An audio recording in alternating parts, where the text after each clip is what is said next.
Hi, everybody. It is episode 589 of PodQuest. Hey. It is Wednesday, November 26th, 2025. I am Chris. With me is Droo Hello. and Walnut. Yeah, I'm here. We're back from PAX Yeah. Unplugged 2025. What a show, man. It was. And you were there way more than expected. I was there way later than I've ever been to a PAX because I've never stuck what I mean. around. I've never stuck around for panels and things like that. And I've never done panels at PAX. It's just always been a go check out board games, come home kind of thing. And to be 100% honest, I'm there by myself 90% of the time. So Have you considered having friends? I mean, you and Drew are there, but I barely see you fuckers. And then my friends there's a whole story about my friends who did go. And then my brother's there on Sunday, and so I have people, but for the most part, You're popping in and out as you're seeing people. You guys disagree with me on this aspect, but for the most part, when I do go to PAX and when I do go to any conventions that I am there as a content creator or a media pass, I do consider it work. I am working. So I am there to do work. I am there to go around and do things. So in past years, it was go meet with people, check out games, see what we can do content-wise, see what we can get into, see if there's anything I can buy, and then, all right, I'm tired, let me go home. Especially last year when it was, 6 months post my ankle surgery. Oh, that's right. That was last year. Yeah, because you were out of there by 2:00 most days, unless you had a reason to stick around later. So last year on Saturday, I got there at 10 o'clock, played D&D, and left at noon. 2 hours after. Maybe I left at 1:30, but that's because I had Critical Role that night. Right. So, generally, I'm there by myself for the most part. And, even if I had friends who were going and I knew and I was going to spend time with all 3 days of the weekend, I would still planning and things like that and treating it as, sort of a work type thing. But, it would be easier to stay late. And, this year for sure, I, strongly am I don't know if I want to stay late by myself. Because let me tell you, getting back home at 10 o'clock at night from Philly in the late autumn kind of sucks. Honestly, that's kind of why for the most part I've just we drive over for most stuff now.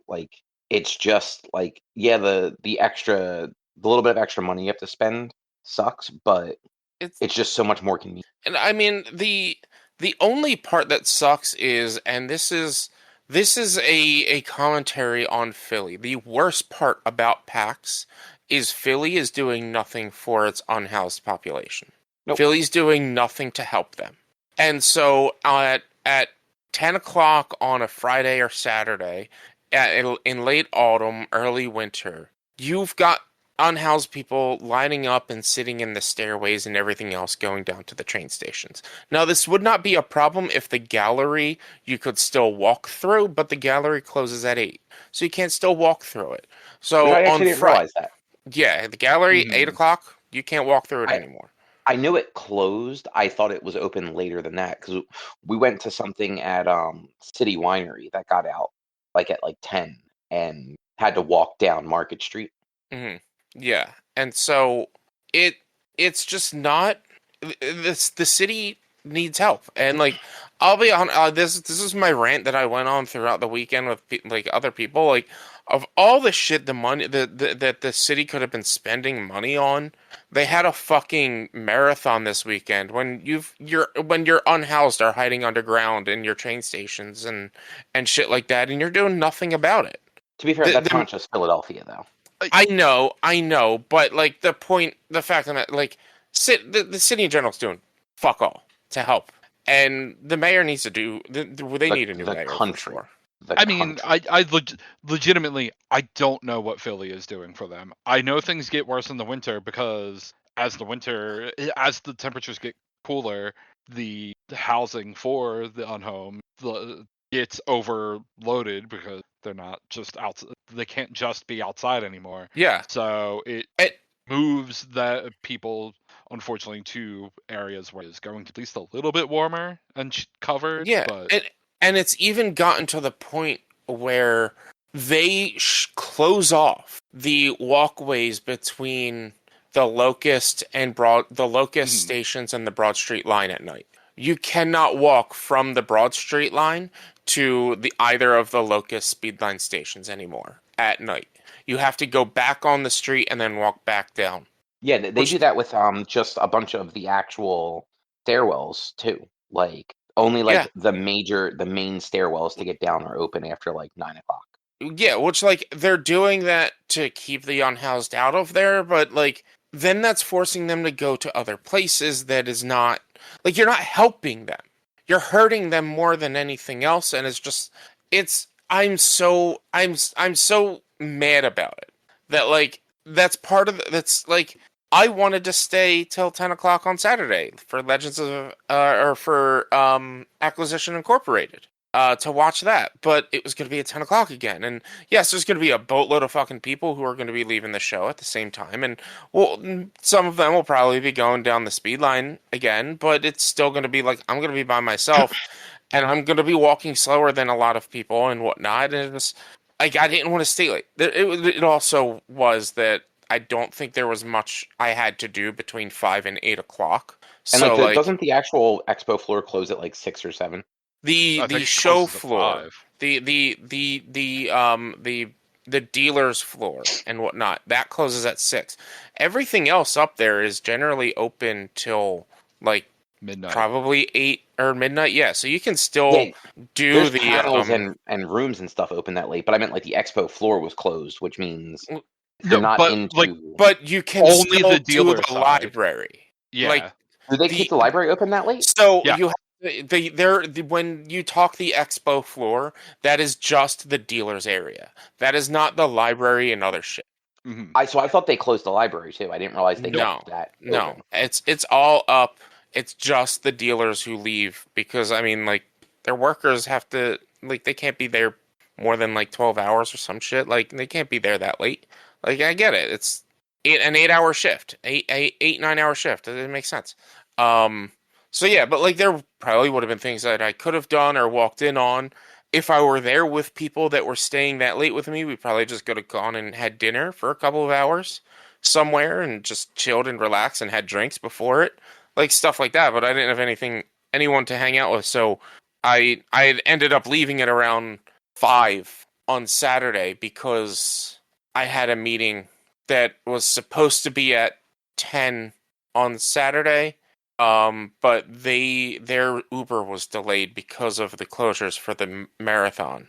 Oh, So we right. pushed that back to like 5 o'clock, 5:30. But yeah, it was other than like the issues with walking back to the train, which again, like I wasn't bothered. There was one set of stairs going down to 8th and Market Station that was just people sitting all up and down the stairs, and that was the one that's off the side street, off of like 8th Street. You know, like you have to. Yeah. And then the main set of stairs that are outside, there was one gentleman sitting in the fucking middle of the steps and getting mad at people for walking past him. It's like, Sounds about dude, right. just fucking move 3 feet that way so like we're not bumping into you or like get out of the fucking way. Philly, do fucking better. That's like my big rant. Like, just Philly, you got to do fucking better. You got to do more. But yeah, other than that, like the show was great. The panels were great. I had a lot of fun. I saw so much that I don't fucking remember half of what I saw. Yeah, way to take notes. Jeez. I took a bunch of videos and shit. Bunch of videos and pictures and whatnot. No but one like, watches their own videos after they've taken them. I mean, I took them for vlog reasons and posting and whatnot. Like, I'm working on a vlog. I'm hoping to get that vlog out. I'm hoping on Saturday, but probably not going to be Saturday. I'll probably be next Saturday. Man, 2 weeks? That content is so dated. No, What are it you won't doing? be. It won't What be. are you doing? You gotta It get won't out next day. Just no. There's content creators that won't have their vlog out for a month and a half. Like this stuff takes time, man. Unacceptable. It takes so long for that to upload. Drew, but yeah. did you have a good time? Yeah, it was actually probably the year more of the days I left early than any of the years past. There just wasn't like a ton of the random things on the expo floor that I got super into, like wanted to go back and look at, and wound up doing things outside the convention 2 of the days. Yeah, I noticed, and Rich, like you pointed it out, there were far less like RPG booths just like selling like racks of books. Yeah, yeah. It was the convention this year, in my opinion, was a lot more board game faced and oriented. Last year it was very heavy on RPGs. But this year there was a ton. There was a it was more board games than anything. But also, I will say it felt like this year was smaller than previous years. So I It don't know if felt it's like smaller. It did feel like there were less, I don't know, like less unique things. Like I feel like every year there's usually more like just released like publishers or like little indie creators like with a booth showing off their game. And I feel like this year was the first year where I looked around and I'm like, we've seen a lot of these games already. Like a lot of these were here last year or the year before. yeah. So I think the problem is, because I ended up on Sunday as I was leaving, I ended up walking past Forever Stokes booth, and on the corner closest to the doors, there was a couple of gentlemen from India, and they were there showing off. They had three games. And I looked at it and it caught my eye, and they both came over and started talking to me about it, and they were saying that they were having a hard time getting a booth. And I think the problem is because also on Sunday, as I was on my way home, carrying like 20 pounds of fucking board games and not being able to sit on the speed line because there was a fucking marathon that day as well, there was a screw up from what I've been told by somebody who was on the train with me with when PAX was actually supposed to be. PAX was supposed to be next weekend. Not Thanksgiving weekend, but the not this one coming up, but the first weekend of December. But somebody else booked it, and the convention center screwed up, and they booked them for too big of a space. So because of that, PAX had to move back 2 weeks, which made them lose space in general from what they would normally have because of the convention, because of the marathon But space. did they? Because I feel like they had the same amount of space. I mean, Yeah, I didn't travel down to like the downstairs areas this year, but there's usually a little bit more downstairs space where the marathon setup and whatnot would have been.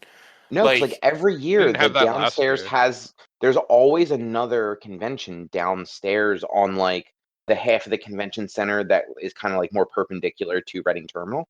Like they had so all the way upstairs on the third floor, they had the unpub and like the first look area. Hmm. Downstairs, immediately behind like registration, they had all those rooms that are kind of like mazy to get to. Um, and those were like some panel rooms, the RPG rooms, like all those kind of like side things. And then that hallway that leads to like the big ballroom area, they had all those rooms like normal. Like I'm pretty sure they had the same amount of physical space. I think just they had I feel like the expo side of it was a little bit shorter. Like they had more free play and more like let's call it event space where they do like where like those games are set up all the time from the different vendors and where like the mini paintings yeah. and all that stuff is. I Hmm. mean, And then there were a bunch of booths that were just like extra large this year.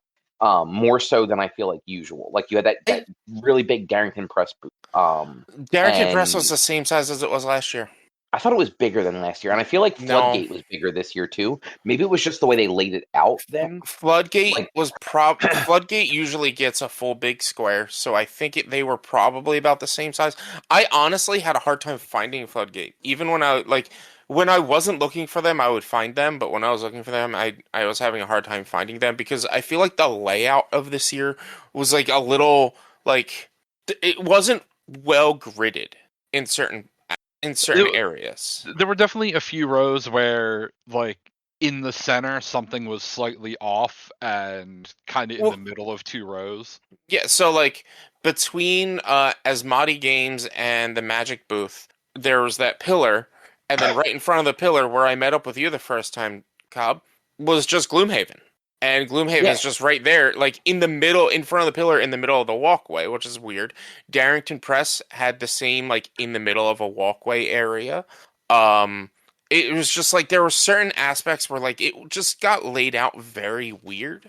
And like there were like I think you pointed it out. There was that whole Pokemon booth that just wasn't there last year, this year. Like it wasn't there this year that was there last year. The Pokemon TCG booth. But that's usually further down in like the like event area, I think. That's not on the actual expo side, is it? It was in the expo side last year. It was like Was it? one of the first things at the expo side last year. And it seemed like it was weird because Asmati game, I believe it was Asmati and oh fuck, what's their name? Why am I blanking on the All Play had two sections. Asmati and All Play had two areas.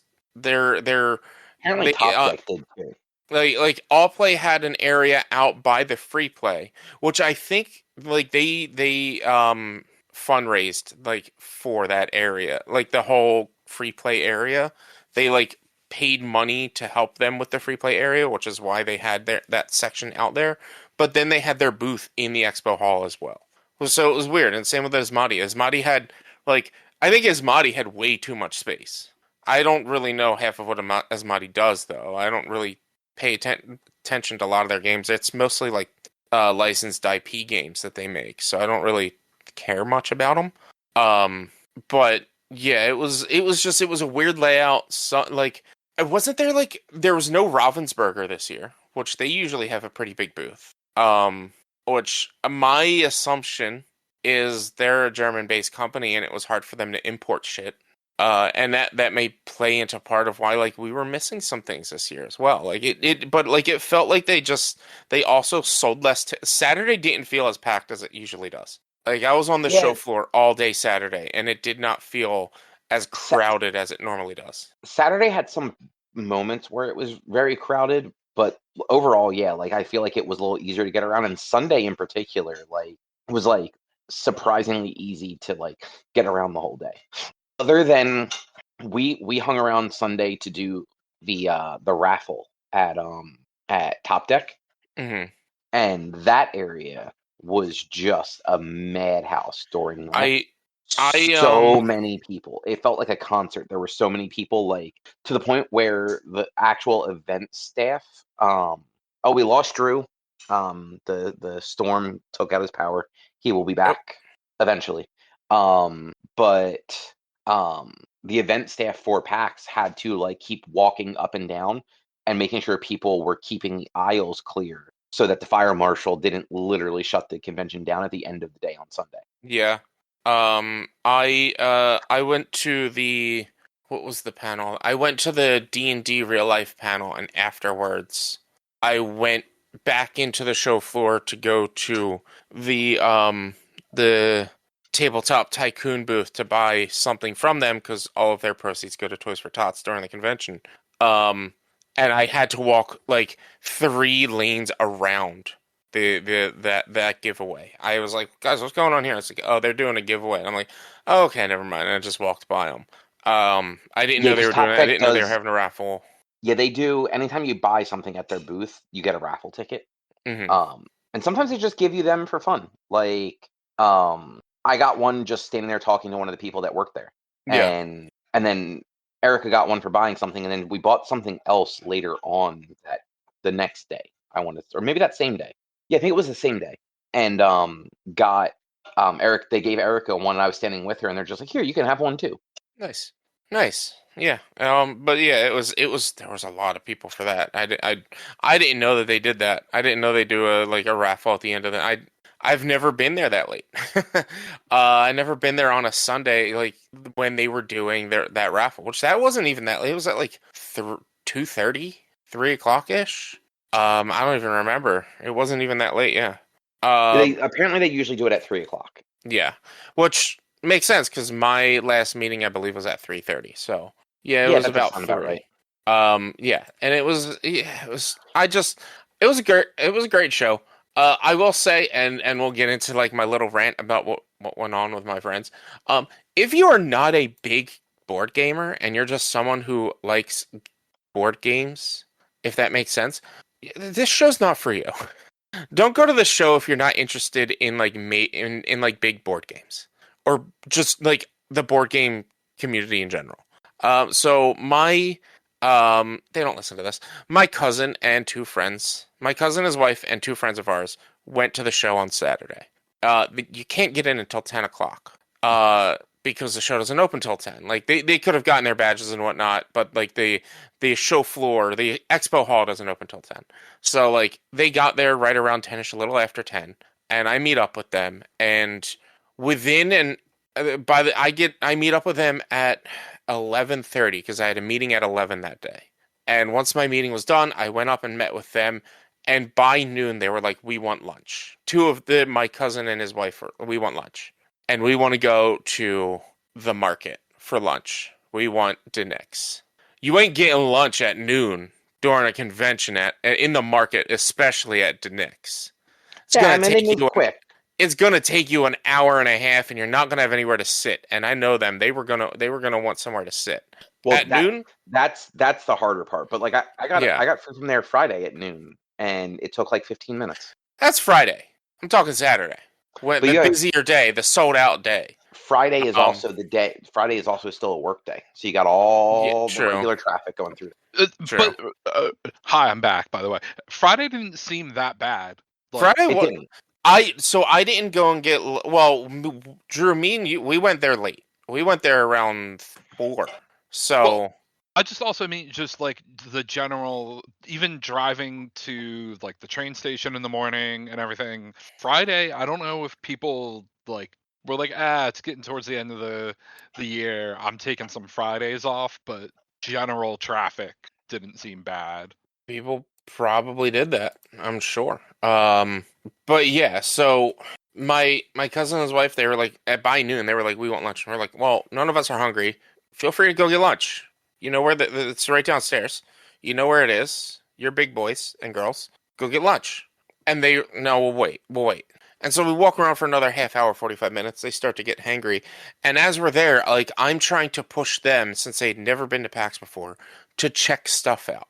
And so we go all the way to the end of to the smaller side where like all the like the indie stuff and like merchants are, and not really developers, or like the smaller developers. We go all the way to the right side, and like I wanted to show my friends there was a booth that had Christmas ornaments, but they were like D&D figures and stuff like that as Christmas ornaments. So I bring them over there and I show them, and then I look over and I'm like, "All right, go ahead, let's go. You guys lead, and I'll show you what I saw that's pretty cool." I wanted to show them that rematch game that you went and looked at, Drew, and stuff like that. And like they're like, "Where do we go?" And my cousin looks over and he's like, "Is this all D&D stuff?" And I respond, I'm like, "This is smaller developers over here primarily." It's like, "Well, we don't care about D&D. Like D&D is everywhere, but also nowhere. It's all over the place. Listen to me before snapping again. The further to the right you get are smaller creators and developers. Walk up an aisle and look at shit. And if there's something that piques your interest, well, stop." And he was like, "Well, where do I go?" I'm like, "All right, follow fucking me. Okay? Follow me." I don't know. They were hangry. And they'd only been there for 2 hours and got nothing done. And then they go to get lunch. And then they come back. And it's 2:30. And they have to leave to go pick up their dog from daycare by 5. And it's an hour drive. And they spent $50 to be there for 2 hours. If you don't like board games, don't go to the show. It was a waste. And my other two friends love board games and wanted to be there and wanted to check more shit out, but they had to leave because they drove down with them because they live close to each other. Save money, save gas, all that stuff makes sense. But they had to leave with them, and like they missed out on so much. I was like, I even tried to explain it to them like a few months ago. I was like, "Here's how the convention goes," and his response was, "I know what convention is." His whole big thing was he wanted Lorcana cards. Fucking Lorcana, you know, the Disney card collecting game? I actually have no idea what that is. I mean, they had a giant booth Was it last 2 year. years ago? Was it last year? It might have been last year. It might have been 2 years ago. I think it was last year. He wanted that, which, okay, if they had it, great. That's all he was there for were cards. Were Lorcana TCG cards. It was 2 That's years ago because it was okay. the year it came out, which was 2023. Okay. So yeah, so that's all he wanted. And if he didn't, I tried pushing them towards, hey, check out this game. Hey, check out this game. No, no. We went. There was a game I saw last year that I wanted to just show them because it's a party game. I was like, hey guys, check out this. And his wife wouldn't even play with us while we were sitting there. She just stayed back while the four of us played it. I was like, you guys wasted your time and you're kind of wasting all of ours. Please leave. Yeah, So that does seem like a miserable way to spend the day. yeah, it soured the day a bit. Like it did. It soured the day, and it was, and like I was expecting my other like for them to be there till 5, 6 o'clock 7 o'clock at night, something like that, where we'd be able to go to the library and play games, or we'd be able to check a bunch of things out, maybe check out panels, whatever. But no, like they were there for all of like 3 hours, and kind of sucks for the people who wanted to actually be there. Well, yeah, that was like my little rant. But other than that, the whole weekend was a blast. I had such a good time last weekend. My body was hurting by Sunday. I had spent so much time on my feet Saturday on that like Sunday I was just like I was barely able to walk. The blisters on my feet were killing me. That sounds about right. Yeah. But yeah, do you guys want to talk about some of the games and such that we're seeing? Yeah. Yeah. Sure. All right. Yeah. Who wants to go first? I mean, I'll talk about some of the stuff like the people there's actually another game that I forgot to even put onto the list that I just remembered now. So I'll go through like obviously we had meetings. I had 8 meetings this weekend. 8 meetings, something like that. And most of the meetings I ended up walking away with a couple of review copies of games here and there. I'll just instead of like I'll list off my most excited a game called SETI, which I believe I'd mentioned earlier. Game called Aether. Fuck, what's it called? Aether Spire. Which seems pretty cool. And there is I don't know. I'm not excited about the other ones, but those are like the ones that I'm most excited about to play. But just to make it easier, if you want to see all the shit that I brought home, I did make a short that's on YouTube. You can find it on my YouTubes. It's fine. And what is your YouTube? YouTube.com/@bwalnuts. Yeah, YouTube.com/@bwalnuts. I just made a short because I came away with over 10 games. I'm not going to list everything that I got and walked home with. There's also another game that I got. It's called Hercules and His 12 Labors, which is a single player card-based boss battle game, which I'm really excited to get into. I'm looking for more single player type games to check out. But yeah, I met a bunch of developers, but the only ones that really had like didn't have something for me to take home or was just more of like here's a preview and we'll be doing like a Kickstarter or we'll be releasing it is I met with Luma Imports and they had this game called Frosted Blooms, which is a tile placement game where you're trying to like build up a glade like with your like in a garden, and each tile is lined up in a way that like is kind of Tetris shapes, but elongated Tetris shapes and things like that, and different kinds of shapes. And on your turn, you grab a tile and you place it, and you try to match one of your objective cards that you have that will help you gain points. It's a very easy to pick up and learn game. When I met up with them, they were still in a meeting with a couple of people from like 10 minutes before I was supposed to be there, that I just like jumped in and took over the developer's spot, and they were telling me about it. I was able to pick it up right away, very easily. It gives me Carcassonne feels. I don't know if you've ever played that, where you place the tiles and you have to like you build together a city, or you line up like paths and things like that, and you place your meeples to take over that area. But that Carcassonne essentially is one single map, where in Frosted Blooms it's your own glade. You're not connecting and working together to connect everyone's glades. It's just your glade. It was a really cool, really quick game. Other than I did play over at Restoration Games, they have this game called Unmatched, which is like a modular game where you can every time you buy it, it adds more to the game itself. So you can get the one they were showing off. One of the two they were showing off was Muhammad Ali versus Bruce Lee, and it's a fighting game where the two are fighting, and it's a two-player game. Each player takes control of one of them based on cards that you're drawing. However, you can combine that with other unmatched sets, like their Teenage Mutant Ninja Turtles, or I don't really know whatever else they have. And you could, There's so many. yeah, you could have Muhammad Ali versus Leonardo versus Master Splinter and Bruce Lee, all in a free for all, four fighter free for all and stuff like that. And like you're all moving around the different map tiles and things like that. And it's the wording on the cards are very ambiguous, where it's not saying it's only going to hurt Ali, it's only going to hurt Lee. It's your closest opponent or whichever opponent is here and things like that. It's a really cool style game. I know Drew, our buddy Potato, I believe got one of them. I don't remember which version he got, but he got one of them. I don't know. Unmatched is something that's definitely it has long been on my radar, but I just never actually grabbing. Yeah, all right. I don't think he got it, but like he was talking to me about it. He really liked it. It was fun. It's a fun game. I don't recall the developers for these two games. I just happened to walk past them on the show floor. One of them is called Lightning Train. And the way I'm explaining it is it's a Ticket to Ride, but with more rules. So in Lightning, what's that? Did you say how? No, I just said wow. Wow. That's a great tagline.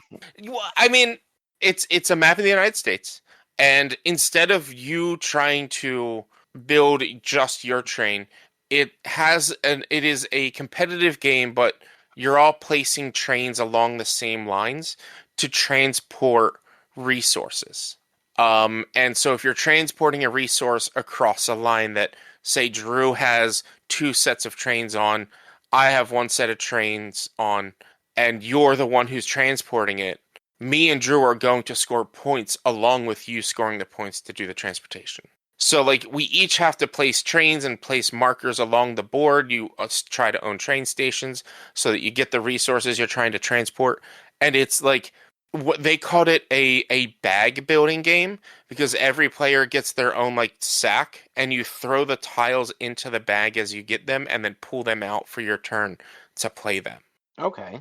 And so you can only pull a couple at a time each turn, and each turn has you can only do X amount of things.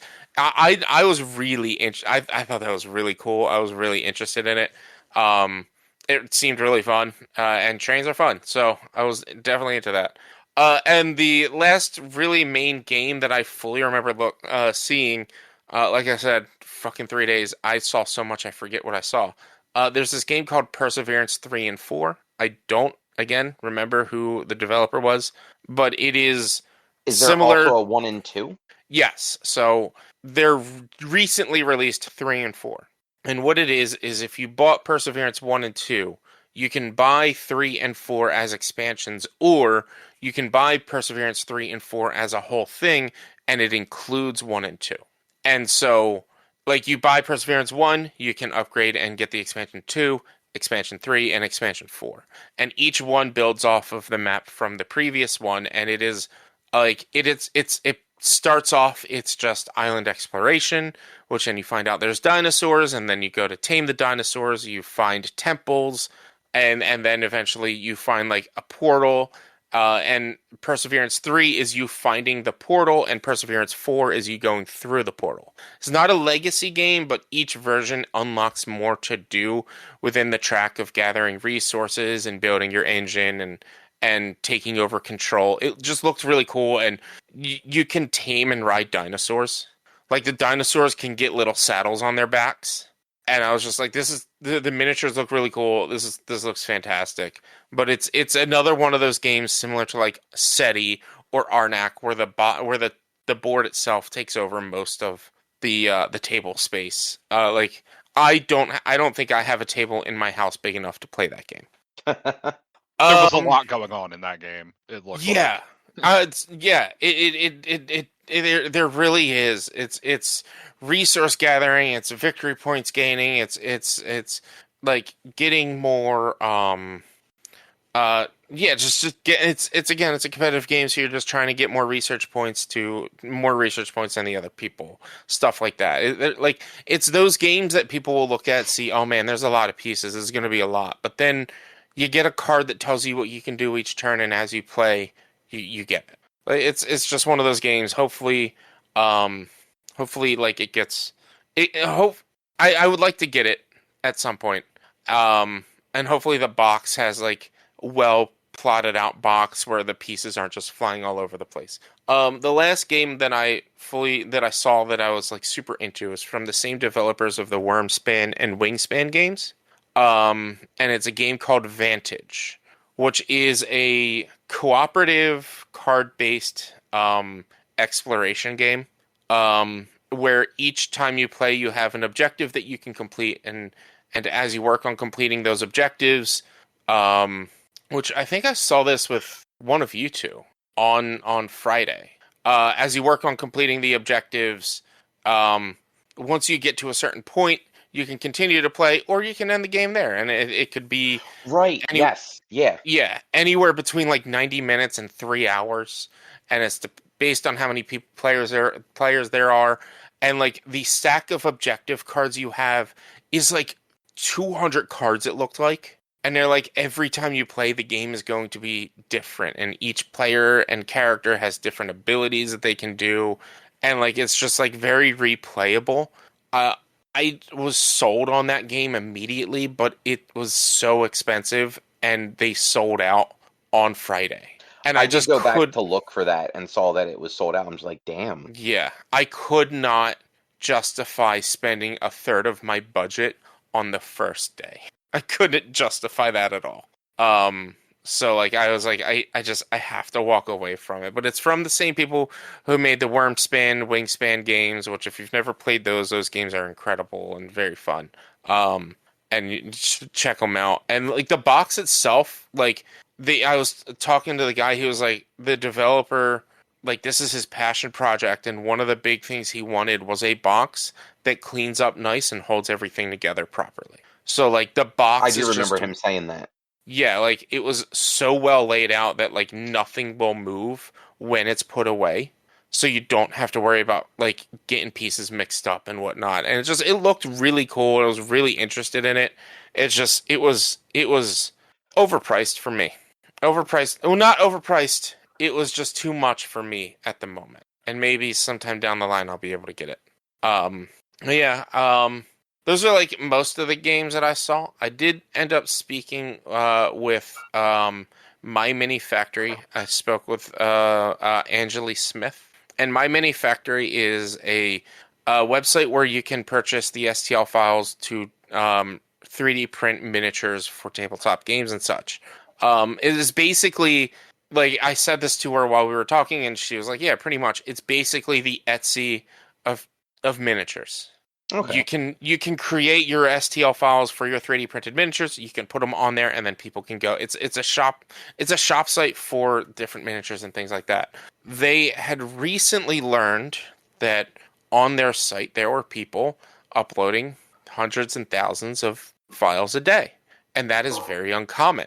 So they looked into it, and these creators were AI creators. So they have been fighting to remove and get rid of all the AI creators, and they started this program called SoulForged, which is to help combat AI art and help promote people making art and people making like tabletop and board game art and just art in general. Bring art back to the soul and not AI. And I had a whole 15 to 20 minute conversation with her about it. I'm just going to plug soulforge.it is their website. You can go and check it out, and you can, if this is something you're interested in and passionate about, stopping AI art and art theft and working with like My Mini Factory, she's saying like their current team, like trying to work this out and figure it out, is like less than, I think it's like 5 to 10 people. Like they're a smaller company, like less than 50 employees entirely. So Okay. it is a hard job to do, but they are working their best and they're working out the kinks to be able to make it so that both My Mini Factory does not have AI art, as well as they're using this platform to promote like to promote and try to help small creators in the art realm, not just specifically tabletop art realm, but if somebody needs, say, a new graphics card to continue to make their STL files, or if somebody needs help making this, or help buying something, or a class or something like that to help them grow their skills, Soulforged, they're trying to fundraise and help pay for some of this stuff to help these people. It was Okay, a really that's cool pretty initiative. cool. Yeah, it's a really cool initiative that they're working on. I have a whole video that I'm going to be posting on our YouTube about it, probably sometime in the next, probably January, because I still have to go through all my video footage and everything else and piece together what I can get. But like, and then I've got review copies of games that they want within a month, so those like are taking priority, unfortunately.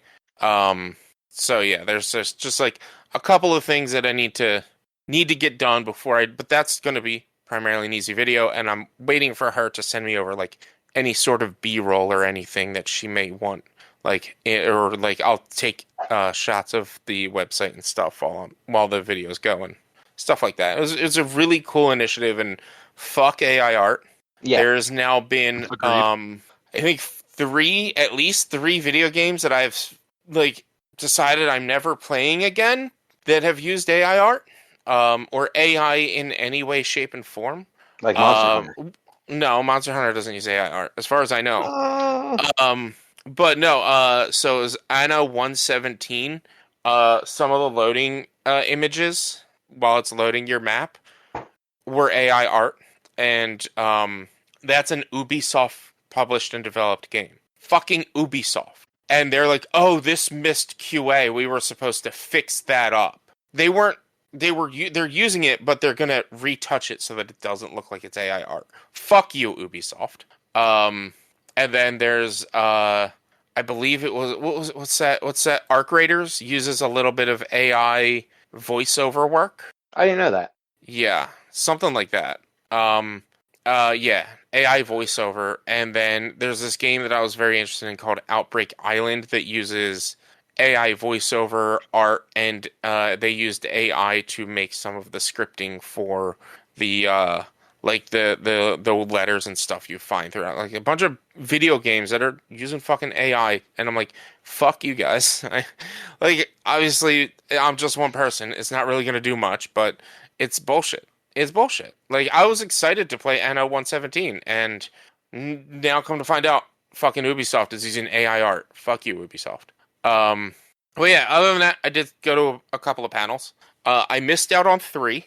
Two of them because they filled up. The first one was Jacques the Whipper, which for some reason they put him in the Mothman stage, which makes no sense to me why they did that. That is the Is that not the smaller. big one? No, the big one is the main stage, which is right next to the Mothman stage. So I've never gone up to either of them, so I Yeah. actually had no idea.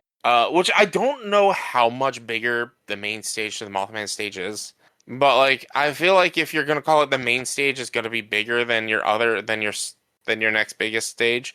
That like maybe they messed up on that one. So I was upset that I missed out on Jacques the Whipper.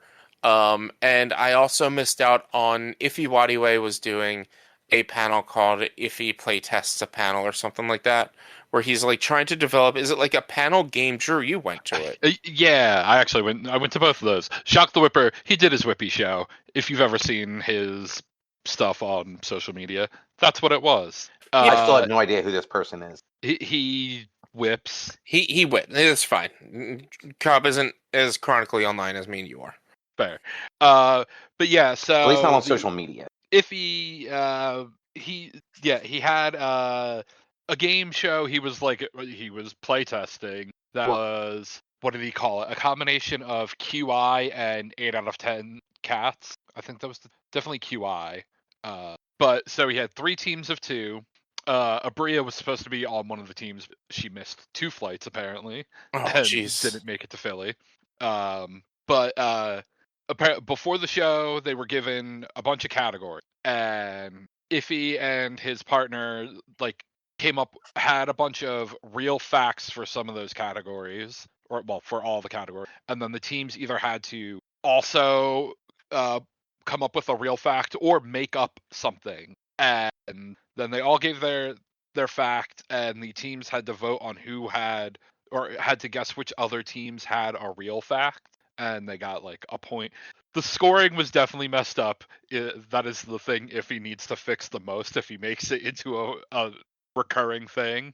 It was like a point for everyone if you guessed right, and then a point if someone guessed you, and the crowd like gave the biggest applause for thinking it was true. But it was confusing, but it was very funny. Mm-hmm. That's so. It was that was this. the important thing. Was this just like a panel game show, or is this like an internet game show he's working on trying to develop? Like, is he trying to get this on Dropout, or is it just a panel game show for now? I don't know. Okay. I wasn't sure. Would I be shocked if this becomes something on Dropout? No. No, not at all. Would I be shocked if it's just a thing he does at cons? Also no. Yeah. I don't know. Yeah, but I was upset I missed out on it. And then I also missed out on I think it was Jacques the Whipper was doing a Daggerheart actual play with the Dungeon Dudes. I missed out on that because I forgot it was happening. It's the only reason I missed out on it. That was on Sunday, and like if I had remembered that it was happening, like I then wouldn't have been able to hang out with my brother and my nieces. So like it was like kind of like I kind of had to hang out with my brother and nieces. So it was good, but like any time though. Yeah, but like I missed out on that. But so the panels I did make it to. On Friday I saw the Desi Quest panel, which was Jasmine. What is her last name? I don't remember. Jasmine Bolar, who is she's been on Critical Role. She's been on Desi Quest itself, which is a show that her and Anjali Bhamani created, which was to help promote Indian culture within D&D and stuff like that. Like she did a show where she was DMing with a couple of other actors, one of them being Ifiwadiwe, and she was trying to, in a 1 hour one shot, sell people on a new RPG, and it's an RPG system that she created. And it was just a funny, silly little system where it was mostly just storytelling, and they were a bunch of squires trying to get their knight to the event. And he was missing that morning, and they had an hour in-game time to do it, and so she flips an hourglass and they run it. It was funny. It was silly. It was cool. It was an interesting way to teach people a new system. And she's like, and like it's one of the things that like she was like, look, if you have friends who have never played D&D before, try to find a module like this where it's just very simple and easy, a quick 1 hour session. That'll try to sell them into it, and then you get into the nitty-gritty, which was a really cool panel. Then there was a actual play called Oops All Himbos, which is a bunch of himbo kind of jockey, silly. I'm not going to say they're not the smartest, but they act not the smartest kind of people. And then Anjali Bhamani was up there, and they were doing a Mad Max inspired RPG that was based off of a game, a Mad Max inspired board game. I can't remember what it was called, but it went off the rails fast. It went off the rails so quick that the DM himself had to cut out about an hour and a half worth of content. And it's unfortunate. I feel like PAX needs to give some of this stuff, especially their main shows, because that was their late night show. They need to give them more time. Like that probably should have started at 7:30 or 7:30 instead of 8:30. They should have had 3 hours instead of 2, kind of thing. Like they missed out on, because like it doesn't lead to a lot of like riffing being allowed.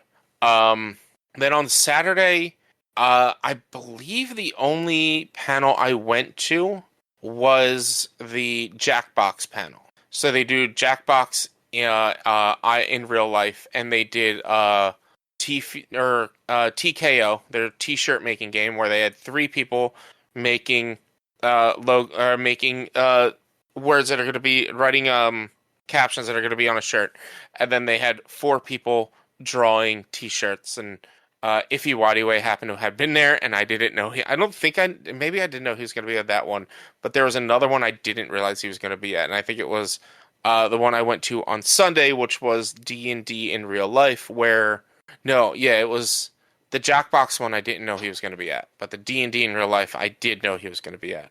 But it was D&D in real life, which was any checks that they were going to make, they had to do it in real life. There was no dice. So one of the things was like, if he wanted to do a strength check, so he was like, all right, and got somebody from the audience and was like, you two push-up contest. If he wins, he passes the check. Or they did a perception check, and the DM was like, all right, you guys close your eyes and count to 10. And then the DM runs off and plays hide and seek. And then the players had to go out and find him and then catch him. There was a constitution check where they had to eat an onion without making a face. An agility check where they had to throw a water bottle and have it land on the bottom. Like throw like a half-filled water bottle and had it land on its bottom. And then there was a persuasion check where they had to get somebody to laugh without touching them. And then I think there was a couple of others, but it was just a funny, silly time. But again, this was only an hour, and I feel like they needed just a little bit more time, because I did lose the story a bit and lost where I was like, how did they get to this point? How did they get to that one? I don't know. This is just silly, though. It was funny. It was a good time. Like, I'm upset that I never really went to this stuff prior to this year, but I'm happy I finally started going. Well, that's good. I'm glad you enjoyed them. Yeah. I think that's all the panels I went to, and that's all like the big stuff that I can really remember. I went and spoke with the people of Malediction again, with Droo this time, so now I've shown the Malediction to both of you this time. And me and Droo are potentially planning on doing some sort of tabletop simulator plays with Malediction or something.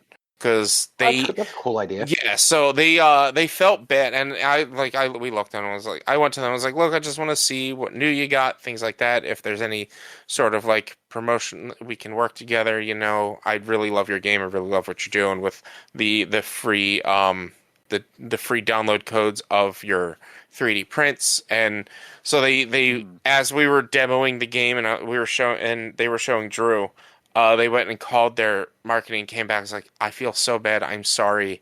They just, because we don't have enough content from you guys, we're not going to be able to give you stuff, or do any sort of review copies. Look, we're totally fine. But if you have Tabletop Simulator, we actually put the game on Tabletop Simulator ourselves. We uploaded all of our 3D prints and we put the rule book and everything into Tabletop Simulator ourselves. So that's actually pretty cool. They were like, if you want to, if you do stuff like that and make more content of this game, we may be able to work with you down the line. I was like, look, that's great to hear. No, I don't feel bad. I totally understand. We are a small company, we're a small organization. We are hobbyists at the moment. So I totally get it. You don't have to feel bad at all. But yeah, they were incredibly nice guys. And we talked about Malediction last year. It's an awesome game, though. I want to play a lot more of it. Yeah, it does seem really cool. Yeah, when we demoed it last year, it was a really cool game. It's just the downside to it was the whole, similar to trading cards. You needed 2 copies of the game to have a proper setup for it. Yeah, I mean, you can play it with 1 copy, but you don't really, it's not, you need 2 copies of the game because each copy of the game is a different army. You just need, exactly.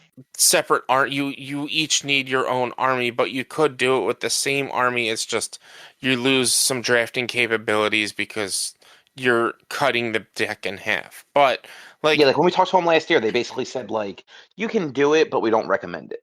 yeah, and it's like it's four armies. It's like look, it's $200 if you buy them all four at once. Like if you can get three to four, if you can get four friends, you and three other friends, to agree to play it and put money in together, it's only 200. It's only $50 a person, and it's much more cost effective than any other war game out there. That is true. Much more cost effective. And like honestly, it's probably easier to transport because at least initially it's all cardboard and not 3D prints and 3D sculpts. But they also you can now buy some of the 3D prints. You can buy them separately. Oh, that's And kind of cool. there were a couple of other things that like they said that you can now buy separately along with the game. I don't quite fully remember what it was that they were showing. They do now sell just the cards Oh instead yeah. of the box that with the cards and the cardboard minis, and that still comes with the file to do the 3D print for the mini. Yeah. Yeah, I think that was the other thing. yeah, they're all I love what they do. They're great people. But yeah, that's really as much as I can remember. I'm just sitting here right now looking at this like friggin' table of 10 plus games. Oh, and I got a book too from those nice gentlemen that I met from India. They gave me their book because they were just very nice and sweet, and we were talking for a bit, and they were like, do you like fantasy sci-fi?" And I was like, "Yeah, kinda." And they're like, "Here, have my book." I'm like, "No, I don't." He's like, "No, please." I'm like, I have a I goal don't know to. how to read. I looked at him and I was like, "Look, I have a goal to read one book a month, and I have not read a single book this year, so this will be my one book I read this year, I promise you." So I do plan on trying to read it within the next month or so. But I'll it's believe it called when I see it. it's called Maya. And it seems interesting. I'll All have right. to, yeah. Well, Drew, what did you do? What did you see? So Friday, the first meeting I had was with Brother Ming Games, see their new game that's coming to Kickstarter. I think he said February, called Rematch. Uh, it's like Puzzle Fighter or Puyo Puyo inspired, where the base game he had 4 characters there, and I think the base is coming with 6 if I remember off the Kickstarter page. But so there's a tray in the middle with 3 rows of marbles with 3 different colors, red, yellow, and blue, and each character has 3 different abilities for each color, depending how many like linked marbles you can take out of the tray. The one marble is the weakest ability, but sometimes you need the little bonus that you'll get from using the one marble attack for the next turn to do a stronger 2 marble attack. And in the tray has 3 lines. The person on one side can use the marbles from the lane closest to you and the middle. You can't use any of the marbles on the far end. But when you can remove marbles as part of ability, you can remove from your opponent's lane. And you're doing damage to one of their 3 buttons, which are the 3 different color marbles. Every time you break one of their buttons, they have to pay a coin to continue. And there's a little. They won't be able to use any of the abilities for the broken color button, but they can then like use one of those marbles to like bridge a link if they wanted to. So if they had like their yellow button broken, but on either side of the yellow were 2 blues, they could do the 4 blue by going blue, blue, yellow, blue, blue. If they didn't have, when they might not have had another way to do the 4 marble blue attack. Mhm. So it was cool. Yeah, it looked really neat. I had booked myself so much, which is why I didn't book myself for that meeting. But it looked like a really really fun game. I walked by the booth a couple of times, and I Same. have some friends who are fighting game enthusiasts that I'm like, I think that are both fighting and puzzle game enthusiasts, and I'm just like, I think you guys might like this game. It'd be pretty cool, but yeah, it's Kickstarter, so obviously it's not out yet. Mhm. Um, and like those friends weren't actually there, and I don't think I actually got around to getting a picture of the actual game. I got some. I'll send them to you. Yeah, and Mhm. Rich, you and I demoed a game from that same team like 2 years ago. The React. Yeah, Yeah, and like Yeah, that was it was cool. he like was like, yeah, I'm just naming games. They're all the series of yeah, things. So makes sense. It makes yeah, sense. If it works, it works. Yeah, it's branding if nothing else. Yeah, exactly. But yeah, it was real cool. And the way he was talking about how he wants the box all to work, talking about game having really organized putting things away. So the like top part of like the arcade machine where the marbles drop in like just folds back. The marbles all go in a bag that goes underneath the tray, and then all the character specific components apparently will have boxes that look like video game cartridges, and they will all have a little slot in the box for them to just pop in. Nice. So yeah. It's pretty cool. Then what else? Did the malediction with Richie, and then Sunday morning I went over to the Chip Theory Games booth. They have a giant Elder Scrolls game that looks really cool, but holy crap, there's a lot going on with that game. yeah. But if you like massive box RPG style game, and the Elder Scrolls, totally probably worth looking into because it had like quest books for all different regions and just looked like a ton. Didn't look a ton. Like they gave me pretty brief demos on 3 different things they had there. They have a very bright neon-y like small map war game called Wroth, Wroth. That looked pretty cool. I'm definitely going to look more into that because it's a little like 2-player war game, but way smaller than even Malediction was. And then the thing that I got a review copy from them and played around with a little bit yesterday or Monday, is something called 20 Strong, which, Richie, if you want to want another single player game, this is a little single player. So 20 Strong is like the series, and they then I have 3 different games in it. They had 3 new ones that they had on the table, I believe. The first one is like Starship Troopers inspired. You're space marines fighting giant alien bugs. And it's called 20 Strong because there are 20 dice in the box. 3 of them are like your attributes, and then the other 17 are the dice you're rolling to do attacks. The enemies will have different things. Sometimes, like, oh, you can't do damage with one certain color of dice, or you can only roll a certain number of dice on your turn. And like as you're playing, you're choosing the dice you want to roll, rolling the dice, spending them to do hits, and you get a certain amount back after each round, where then you take the damage and you get some dice back. Pretty interesting. I wish the rule books were a little bit better written about some things that I was confused on and didn't feel like finding a how to play video. I might do that later when I have a little more time to just sit down and really dive into it. But it's interesting that they can take the simple rules, dive it out into different designed game or like slightly different genres of games. The other one I played is Too Many Bones, which is definitely like D and fantasy inspired.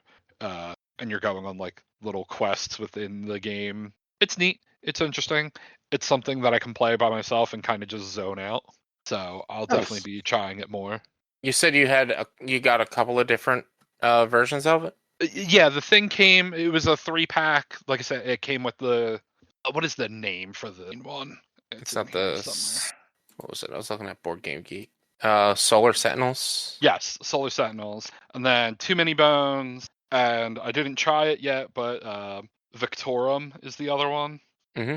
that I got. And yeah, they're Yeah. just like I said, they're single player things that you can just sit there and roll some dice, hear some nice clacky noises, and play a game. Go on a little quest. Interesting. I'd definitely be down to check it out and obviously make content for it Yeah. since we got it. So, um, get a review out there for it and shit like that. Definitely down to check that out. That seems neat. I didn't see that at all. There were things. I was there for 3 days, and there were things that I was seeing new on Sunday, and like I thought I walked the entire stage or the entire expo hall like 3 times, and I didn't. Like you may have, but especially with how things are laid out, like it's easy to like Yeah, miss something, walk by it, not realize it was there, sort of stuff. yeah. Which is unfortunate, but that's just how it goes. Yeah, and then I did the 2 panels that I already talked about. Then I went to the Christmas Village twice over the weekend. So They already have Christmas Village out. I thought that wasn't until after it Thanksgiving. started on weekend. Saturday.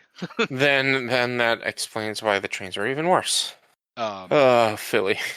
Gotta love you. Yeah. At least the Eagles aren't playing home on Sunday. Thank God. True. Thank God. But that's all you have, Drew? Yeah, that's all I have. All right. Well, I'll run down some of the stuff that I saw. As far as meetings go, I had 2. The first one was to see this upcoming game called Song of the Wildkin, which probably going to be out sometime like late next year or like early 27. Talking to the guy, the guy was there by himself. He actually was like there with another table of like people that like he knew that were like helping him play test his game, and they're like, "Oh no, like your game is good. We will literally give you a portion of our booth to come like show off like the early development of it." So he was just kind of there like running people through the game, like showing them kind of like how it works with like the prototypes they have.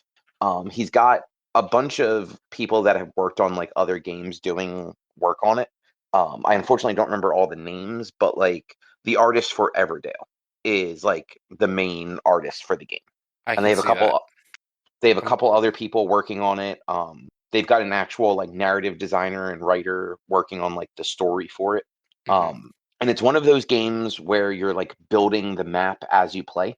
So like you pick like your class, and it's to start out it's your standard like kind of fantasy characters like rogue and ranger and paladin and mage and stuff like that.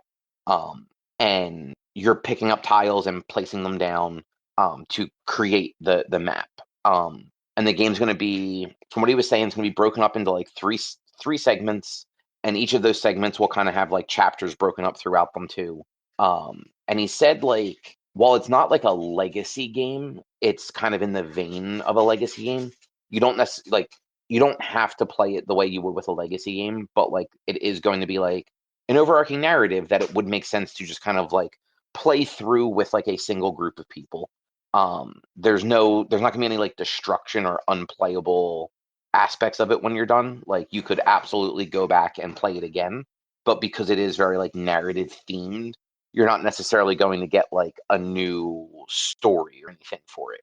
But one thing he did mention is on all of like their item cards and stuff like that, they're gonna try and do the like from software style and have lore about the world on all of the cards, kind of the way like when you play like a Bloodborne or Demon Souls, like all the items have like the lore on them too. So if you are replaying the game, you're going to learn more about just the world itself from different cards that you might draw throughout it.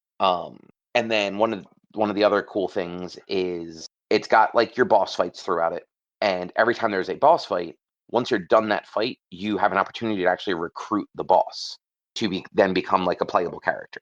And some of the bosses are like these large creatures that you can then, ride and do other cool stuff with.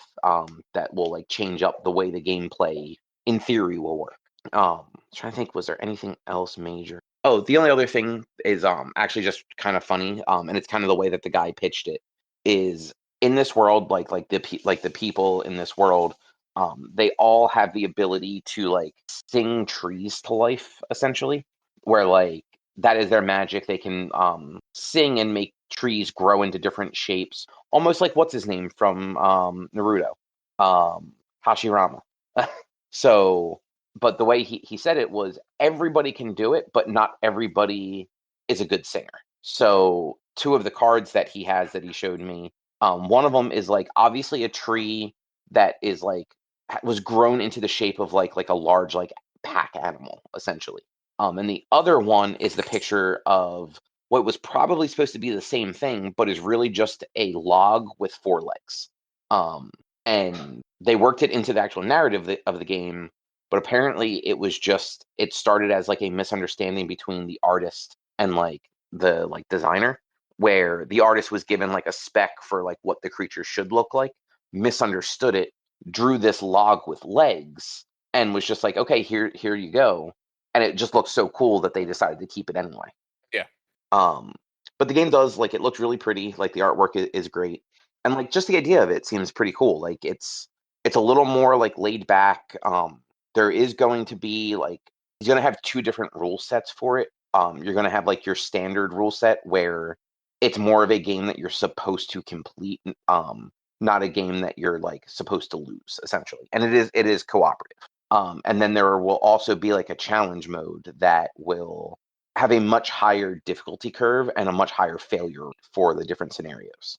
So if you're looking for something like, especially if you're playing like with kids or something, or like people that aren't necessarily like really into board games and might struggle with like complex rules, you can play sort of the more like narrative focused side of it and still like experience the gameplay and have fun with it. Or if you're with a group of people that are like into like the challenge and like the rules and all, you can play the challenge side of it. So yeah, that one should be pretty cool, and I'm looking forward to seeing what it looks like when it comes out. Yeah, Um, I just followed the Kickstarter, and when you said that like the art is done by the Everdell people, like you can see it immediately when you go to their yeah, website. yeah, and Like like it's 100%.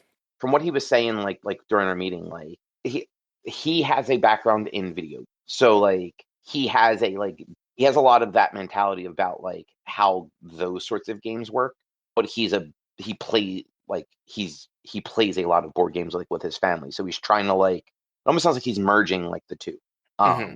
in like some cool ways, because like he's taking a lot of the things he likes about different types of board game and incorporating them into like one game.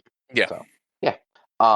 The other actual meeting that I had was with Kosmos Games, who they do like all the exit like escape room games. That's Hmm. probably like the thing that you see the most when you walk by their booth. But they make a bunch of other games too. Um, and they showed off a couple of them during the meeting. One that they showed us that Drew, you might actually enjoy just based on Balatro, is a game called The Gang, and it's a poker, like a Texas Hold'em style board game, where you're actually, instead of like playing like Texas Hold'em like you normally would, you're actually betting based on where you think you'll be in like the like hand order. Like, will you have the best hand, the worst hand, somewhere in the middle? So like each round, as like the next cards are being unveiled, you're not like throwing chips in as like a bet. You're taking the token that you think matches where you'll be. So like if you're dealt like a 2 and an 8 to start, you're gonna grab like the 4 or the 5 chip, because like at that point you've got jack shit. Like as far as you know, you Right. have the worst hand. If then like the next two cards that got unveiled are like another 8 and a 2, you now have two pair. So you are on the second round, you're probably going to pick like maybe the 1. So you kind of do that, and you score based on how correct you are at the end of like the hand, essentially. I may not have done the best job of explaining that, but I looked at it and I actually asked the guy when he was like showing it to us. I'm like, did this come out like before Balatro? And if it did, like, did you guys see like an uptick in it? Because it's got like, it's got similar aesthetics and stuff to that. And he's like, it apparently came out like right around the same time that Balatro did. Um, and they did actually, like, it did much better because of like the boom that Balatro had. Which I thought was kind of cool. The other thing that we saw actually isn't out in the US yet. It's a 2026 game in the US. It looks like maybe it's already out in Germany, or it'll be out in Germany first. So they had the German version of the game there to like show us. Um, and I'm probably gonna say it wrong. Wildwuchs, something. It's a gardening game. It was kind of cool. it was one of those games where everyone is kind of focusing on their own section of this garden and trying to grow your garden. But depending on what you do, it also impacts all the other players. So when you get like a new flower to like start with, depending on the color that it is, it's going to also potentially raise like the point value for everybody's flower of that color.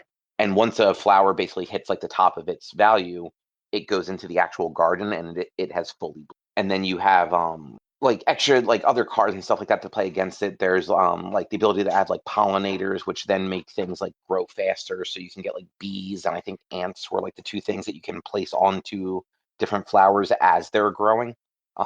It was kind of cool looking, and I feel like it's one of those like a little bit more laid back and like easy games to play. Like there from what she was showing us, like going through it, it didn't appear like there was any like crazy rules to it. It really is just like pay attention to the colors. Like that's how you're kind of like growing your flowers, and like just the first person to like get all of them done is the winner, I believe.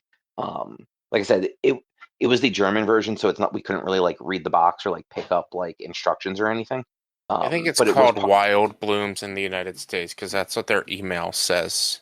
Is oh their email says, plus enjoy a sneak peek of what we have in store for 2026. We'll give you a first look at Wild Blooms, an exciting competitive game where you grow your own 3D field of wildflowers. you know what? I didn't think to check the email. I like Googled the game and found the game online, but I could only find them referencing the German version. Hmm. So, but yeah, it was pretty cool.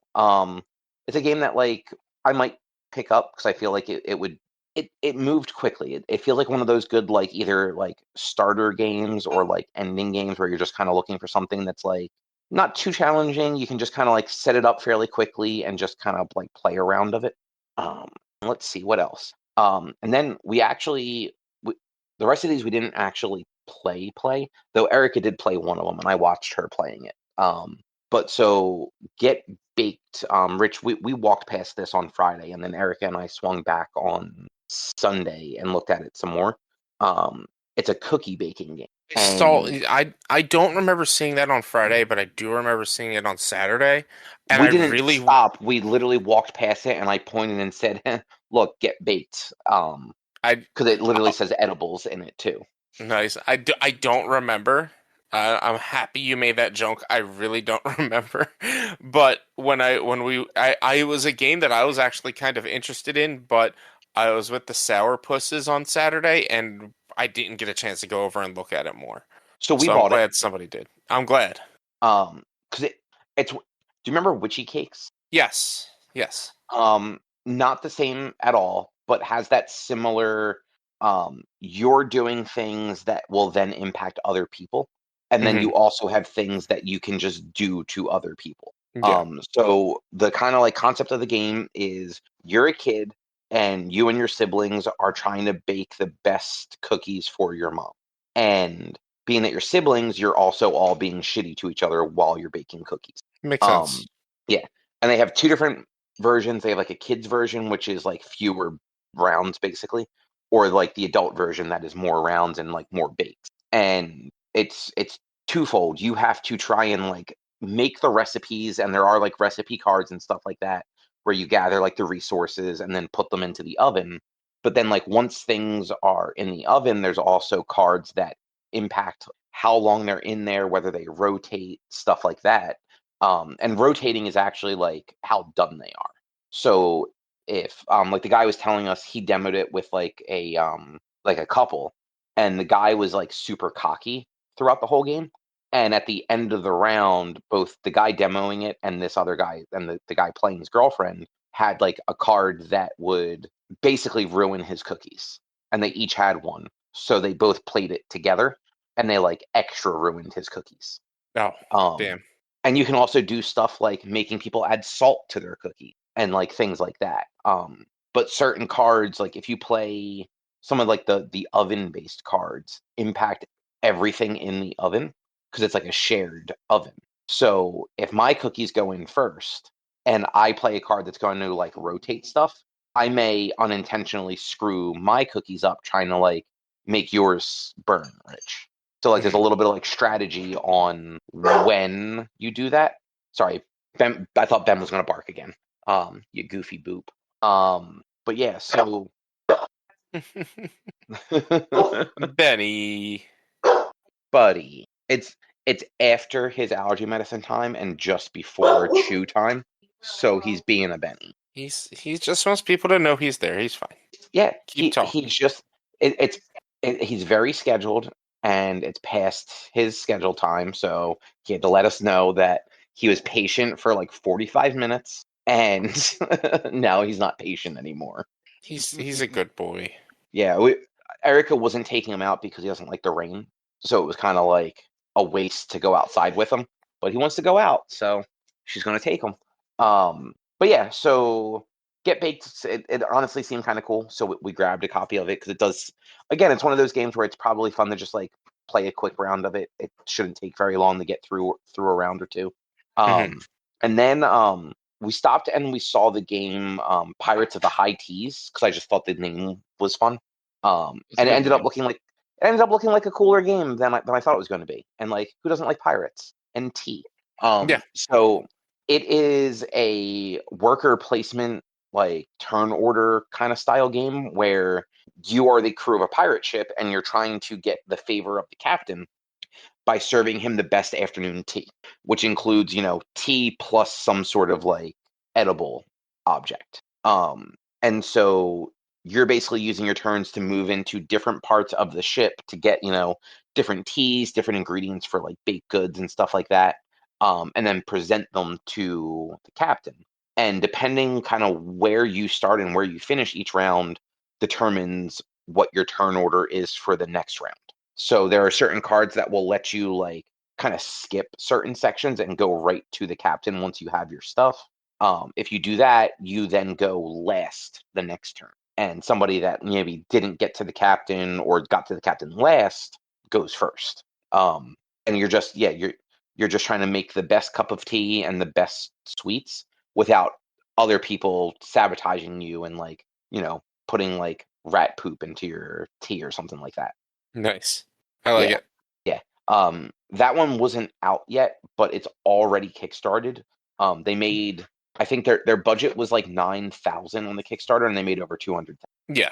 So fully funded. They had like the full versions of the game at the show, and they're getting ready to ship them, I think, in like February. So, and like you can actually still go on and like you can pre-purchase copies to be shipped when they start shipping them in February. Where's my list? Okay, and then this one is the one that Erica actually played. I think she picked it up. Did you pick that Gentle Rain game up at the Top Deck booth? You did, right? So she picked up this game at Top Deck. So it's not like it was at like an actual booth like with the people that made it. There's a guy that's recommend travel. Right. So I don't know if any of that picked up, but as we were looking at stuff at the Top Deck, she was looking at, there were two versions of the game. There was like a basic version with like cardboard pieces and like a fancy version with like hard plastic pieces. And a guy kind of like wandered over and goes, "That's a really good game. Get the little one. There's no reason to get the fancy pieces, and it's so much easier to like store and take with you in the little box." So it's a 1 to I think 4 player game, and you're laying tile cards out to bloom flowers, and every time you get like four flowers or 4 cards together, there's a like a circle in the middle of them where you put an actual like token, and the idea is you want to get all of those tokens out in the game. I'm not sure how the multiplayer one necessarily works. I guess it's probably like whoever. Oh, is it cooperative? Oh, cool. So Erica just confirms it's cooperative. So yeah, you're just trying to get all 8 of those tokens in. If you don't get all 8, you don't necessarily lose. Like it's one of those games. It's actually marketed as a cozy. So it's just like, you don't win all the game if you don't get them all out. But I watched her playing it the other day, and it's a little more complicated than you'd expect because you have to really think about where you're placing your cards. It's kind of like in Suro, the game where you're making paths with the cards, and then sliding your piece along with them. Like in that game, paths can only touch each other. Like you can't just like drop a tile anywhere and not have it like connected to something. With these, each side of the card has like a different half of one of the flowers on it. So you have to make sure all 4 of those flowers match up on all 4 sides, or that there's just nothing on some of the sides. But then you have to be able to like build off of those sides too. And ideally, you want to keep everything kind of like grouped together because you want to get those 4 of a kind so that you can drop the token in the middle of them. And it did. It seemed like a very like kind of like chill game, and it took her, I don't know, 15 minutes, 20 minutes to play through, and that's like first time like getting it out of the box and all that. Like there's no real setup to it because you're kind of building the board as you go with the cards. So it's really just like get the cards out, give them a little shuffle, and start playing. Mhm. Yeah. Plus, like simple single player games like that are kind of nice because like if you are just looking for like something to do while you're like watching TV or a movie, it's small. You just need a tray table and you can just kind of do it real quick. Yeah, most of my single player, like I want more single player board games. I want to look for more of them and find some good ones because like so far the only one I've done that has a single player capability was Set a Watch. However, it's single player in the sense that you're just controlling all 4 characters. The Yeah. game always has to have 4 characters. There's always going to be 4 characters. You just control them all this time. So it's like you're then trying to manage and track and remember everyone's abilities and stuff like that. That is just like this is a lot. Whereas like the Hercules game I found, I'm just like this is legitimately just made for one person, and I want more of that. And it's not even just specifically to make content; it's also just to have the ability to play board games because I don't have anybody else to play board games with a lot of times. Yeah, and like this is kind of like it's kind of perfect for that. And I know like Erica in particular has gotten a couple other like single player games over the years. And like sometimes they're just a little too much. Like Final Girl or Final Girls, I don't know if it has an S on it or not. Super like really cool concept and like it's a cool game, but the one time she played it when we were still in Brooklyn, literally got out like the big folding table and it still wasn't big enough for all the shit you have to spread out for this game. And it's like it's one person. Like it doesn't need to be that much. Yeah. And then the last thing was something that we did actually get a chance to demo while we were there, kind of. So we ended up buying this version of the game called Laboratory of Death. It's a social deduction game, but it's a little bit more elaborate than just one person did something and they're trying to hide that they did it, and everyone else is trying to figure it out. We demoed a version that was set in like in an office space. And the thing that I thought was neat about this that it's definitely different from other ones I've played. Nobody actually knows if they're the killer. So when we played the demo that we did, it was 4 players, and we were all given like our little bio card, and all of our cards kind of gave us all the details, and basically all of us had a reason to want the person dead who died. Oh, Erica actually, apparently her card said she was not the killer, but probably had one of the most realistic reasons to want to kill the person. Because you find out that her character, the CEO of this company that she was the secretary to, he killed her mother, and she finds that out 10 minutes before the like quote unquote game starts. But everybody else, like my character, he was threatening my character's children. So I knew that he had a honey allergy and put honey into the teapot in the conference room. Another guy there, I forget what his whole like backstory was. He worked with a group and the head of that group went missing after having a meeting with this guy, and he's pretty sure that this guy killed him, so he tried to poison him. And then the third person came in and basically broke into the office and tried to strangle him. And the whole goal of the game is like basically figuring out who actually did it, but also figuring out whether or not you were the one that did it without giving away too much information. So like I knew that I put honey in the teapot. I did not know if that's what killed him though, because like the evidence basically tells us he had poison in his system, he had honey in his system, and he was strangled. So like there's a lot of like questioning each other, looking at like the different clues that are presented in the game, and trying to determine like what the order of death actually was based on the clues. Like, did he die from the poison, or like did he actually have an allergic reaction to the honey? And like sussing all that out, and then at the end there is like the accusing stage, but generally you spent so much time going through the evidence and like defending your like why you didn't do it, that like basically everybody knows who did it at the end. Like, my character was the one that killed him, and it becomes pretty obvious when like you suss out that the honey is what actually killed him based on the timeline. And my character had been found with like a handkerchief in their pocket with honey on it.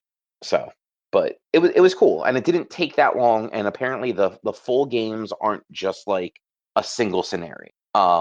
It's like a bunch of like interlinked scenarios. So there's more than just that like single playthrough before you're just doing the whole thing over. Yeah.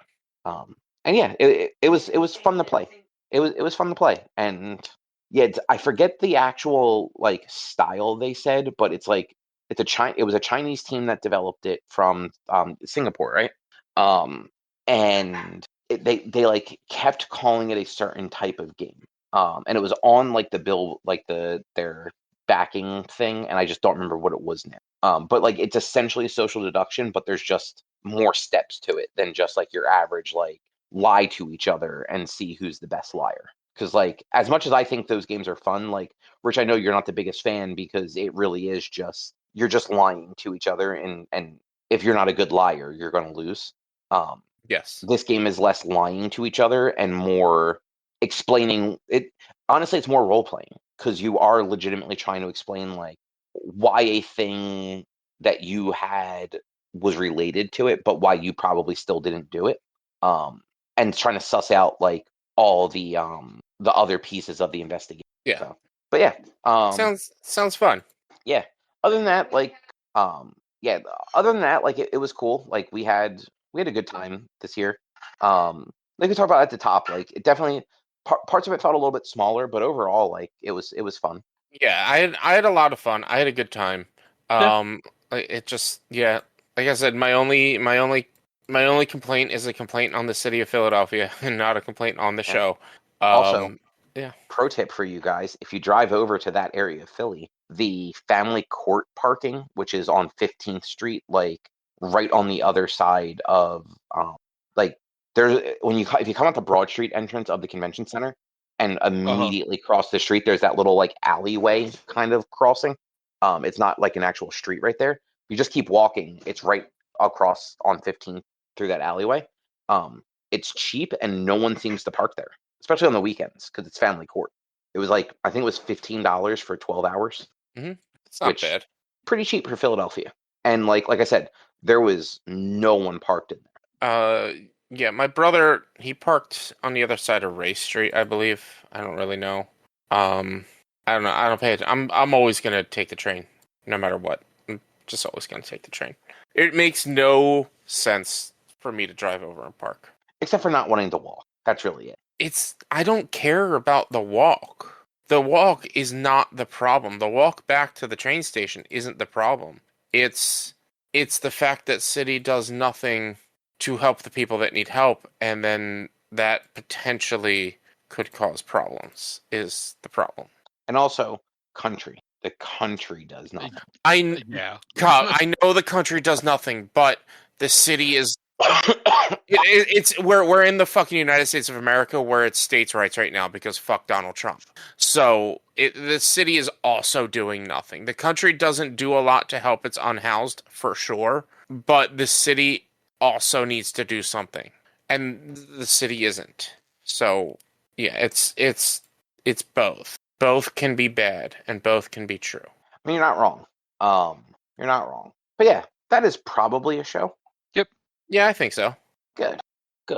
Well, in that case, if you'd like to find more of our content, you can head over to www.one-quest.com. You can also help us out by supporting us at patreon.com/onequest. If you can't support us every $8, though, you go to your favorite podcast platform, Apple Podcasts, Spotify, YouTube. Rate us, review us, subscribe to us. It all helps.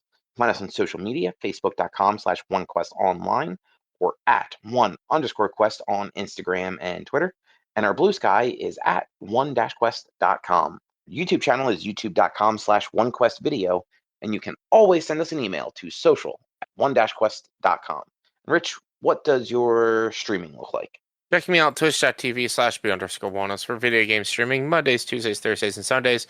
A lot of Expedition 33, Date Everything, Sea of Thieves, all the good stuff. And of course, my